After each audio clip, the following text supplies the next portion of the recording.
On est la galerie AD. A pour Arnaud qui est mon associé, D pour David. On est une galerie spécialisée dans la figuration libre, d'où notre intérêt pour ce solo show sur François Boiron. Donc on défend la figuration libre depuis de nombreuses années, notamment Hervé Di Rosa principalement, et puis on défend pas mal Robert Combas aussi. Et par extension, la galerie, qui est une grande galerie du Sud, hein, je ne l'ai pas précisé, mais on est de Montpellier. On défend la figuration narrative, qui est le mouvement qui précède, et tout ce qui dérive de la figuration libre, qui est vraiment le cœur de cette galerie. C'est nous qui avons décidé de défendre la figuration libre par goût, par situation géographique, puisque Hervé Di Rosa et Robert Combas sont originaires de Sète. Nous, on est de Montpellier, donc il y a une proximité géographique qui a fait que quand on a commencé il y a 15 ans, on a pas mal vendu ce mouvement qui correspondait à notre goût, et on s'est vraiment spécialisé sur ce mouvement.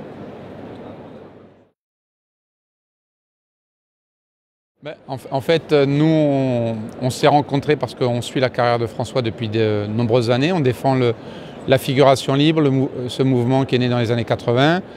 Et forcément, on a cherché à rencontrer François.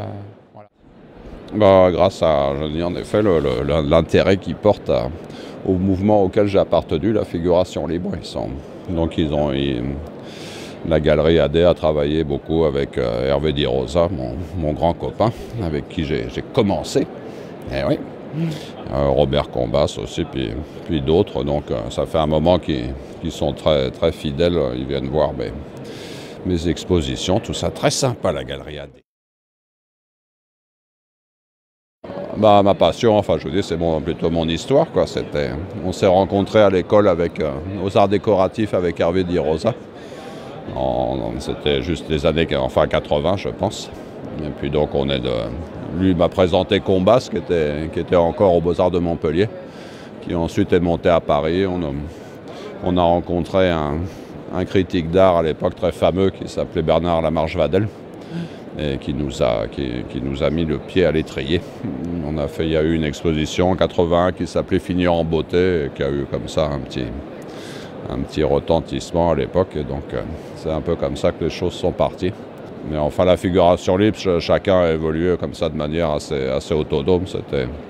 Dans le sens où c'était pas vraiment un mouvement théorique, mais plus comme ça, un ensemble d'affinités. Enfin, on partageait un peu les mêmes goûts, la même envie de peindre d'une manière comme ça spontanée et libre. Et je vous dis, ça remonte déjà à quelques années, quoi. Il va y avoir bientôt 35 ans. Donc, je ne sais pas si aujourd'hui je fais de la figuration libre, mais enfin, en tout cas, je fais ma peinture de manière libre. Enfin, c'est ce que je tâche de faire. Voilà. Enfin, je vous dis, au départ, c'était vraiment très simple. On prenait des bouts de carton, on peignait dessus de manière très, très spontanée. Enfin, c'était presque comme des jeunes. Au lieu d'avoir un groupe de rock, on faisait de la peinture.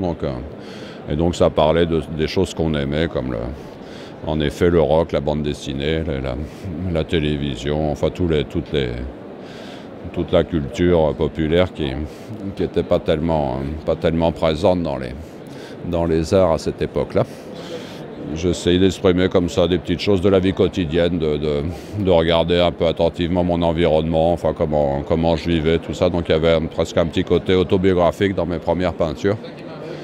Et puis ensuite les choses ont évolué, justement, j'ai regardé un peu autour de moi, j'ai commencé à faire des choses un peu sur Paris, sur ce que je voyais dans les musées, tout ça, enfin plein de différents sujets. Moi j'essayais justement de trouver, comme le monde avait changé, et donc il y avait plein de nouvelles choses à peindre en peinture. C'est sûr que Paris, par exemple, depuis Treilhau, il n'y avait pas vraiment de peintre qui s'intéressait à Paris, donc c'était amusant de représenter les panneaux de co, les contractuels, ce genre de choses.